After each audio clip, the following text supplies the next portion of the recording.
ఈ రోజు మనము ఆ మీద అభినయ గేయం నేర్చుకున్నాం. సరేనా? ఇప్పుడు ఇక్కడ ఒక అభినయ గేయం రాశాను నేను. దీంట్లో ఆ ఎక్కడుందో మీరు చూపించాలి. చూపించండి. ఆ ఎక్కడుందో చూపించండి. చూపించు.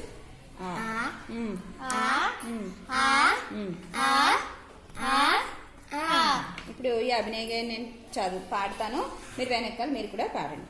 ఆ గేమ్ ఇది. ఆ మీద అభినయ గేయం చెప్పండి. అమ్మాయి అలిగింది, అటక మీదకెక్కింది, అరిసెలు కావాలంది, అప్పటిదాకా దిగనంది. వీటిని బొమ్మలు చూపిస్తూ చెప్తాను మీకు. చూడండి.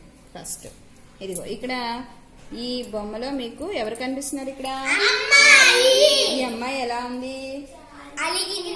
కోపంగా ఉంది. కొంచెం చిన్న కోపం అన్నమాట. అలక అంటే ఏంటి? చిన్న కోపం. ఇక్కడ అమ్మాయి బొమ్మ అలిగినట్టు ఉంది, కోపంగా ఉంది ఈ అమ్మాయి. ఈ అమ్మాయి ఏమైంది? అలిగింది, కోపం వచ్చింది ఈ అమ్మాయికి. ఎందుకు, ఏం చేసిందో చూద్దాం. కోపం వచ్చి ఎక్కడికి ఎక్కింది? అటక మీదకి ఎక్కింది. కోపం వచ్చేసి అటకెక్కింది అనమాట. అటకెక్కి ఏం కావాలి ఈ అమ్మాయికి? అరిసెలు కావాలండి. అరిసెలు తినాలనిపించిందిట.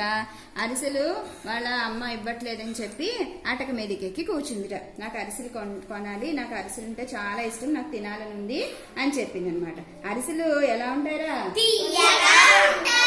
తీయగా ఉంటాయి. అరిసెలు ఇచ్చే వరకు కూడా ఏం చేసిందిట? అప్పటిదాకా దిగనంది. అరిసెలు ఇచ్చేదాకా కూడా నేను అటక దిగను అని చెప్పింది అనమాట. ఇదిగో అరిసెలు ఇచ్చేదాకా కూడా నేను అటక దిగను అని చెప్పింది. చూసారా మీరు? చూసారా అందరూ? ఓకే, ఒకసారి మళ్ళీ మీరు పాడండి. ఫస్ట్ నుంచి పాడండి. అమ్మాయి అలిగింది, అటక మీదకెక్కింది, అరిసెలు కావాలంది, అప్పటిదాకా దిగనంది. Very good. రైమ్ బాగుందా? బాగుంది టీచర్. క్లాప్స్ కొట్టండి అందరూ.